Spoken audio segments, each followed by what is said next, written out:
Needless to say, when Uncharted 2 came out, people didn't expect it to be as amazing, epic, and as successful as it was. So of course, when Uncharted 3 came out, everyone had extremely high expectations for it. But did the game live up to those expectations? The story of Uncharted 3: Drake's Deception begins in London, and from there goes all over the world, from places like France to Colombia and Syria. At times, it even becomes a little confusing how often and quickly you switch locations, but each setting is absolutely gorgeous and adds a fun new piece of the puzzle as Drake races against the new bad guys to find the Atlantis of the Sands, using his trusty ring handed down to him by Sir Francis Drake. All of this you learn about early in the game, but of course, the story takes its several twists and turns to discover the final destination. Unfortunately though, some of those twists and turns the game takes at times seem a bit odd or even disappointing. For example, there's a pirate ship sequence that you run into around halfway into the game. While it's extremely fun at times, it's not really necessary to the story, and it seems more like it was thrown in to have another epic situation rather than an important plot point. There are also a few other minor plot holes throughout the game, such as information being revealed and not explained later, and some parts of the game begin and end too quickly. It's nothing very game-breaking or horrible, but those moments just disrupt the flow of the game. For the most part, however, the game has a nice pace, and there are definitely some awesome character moments, as well as some epic situations that Drake gets himself into. The story is definitely a tale of Nathan Drake and Sully, and the developers greatly expand upon Drake and Sully's relationship, which really drives the story even more so than finding treasure in ancient cities. While the story is the heart of Uncharted 3, there is definitely a lot more that makes this game enjoyable. With each of their games, Naughty Dog has added more to their gameplay, and Uncharted 3 is no exception to that. There are some awesome new gameplay mechanics, especially with melee combat, such as interacting with objects around you like bottles and chairs to fight, grabbing and throwing people, getting caught in grabs, and more. Also, the puzzles in this game are a lot more challenging and fun.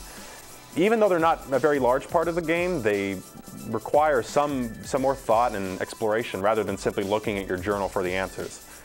The shooting and platforming mechanics weren't changed too much despite some people's inevitable complaints, but there are some moments where both aspects are incorporated together, such as having gunfights while climbing up walls. Without a doubt, Uncharted 3 is an absolutely gorgeous game. And while the graphical change might not be as dramatic as it was between the first and second games, it is still very noticeable. Character models and cutscenes, and especially the environments, are all stunning.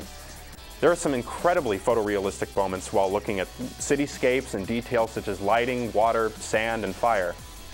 On another note, like in other Uncharted games, many of the enemy character models are similar, if not the same, in some situations. Which really isn't that big of a deal, but I'm sure it bothers some people. If it does bother you, then just look at the lovely environment around you. The music in this game is even more epic than it was in the last one, and I'd expect nothing less from the composer Greg Edmonson. It definitely builds up a lot of tension and excitement when necessary, and without it the game would be so much less awesome and epic than it is.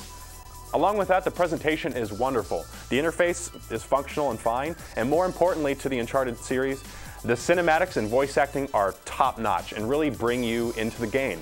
It's so easy to love each of the characters because they're just so believable, and it's just great to watch. Presentation is definitely one of Naughty Dog's strongest suits in the Uncharted franchise, and they have certainly polished it. As far as replay value goes, Uncharted 3 still has harder difficulties that can be unlocked, as well as many treasures that can be found throughout the levels.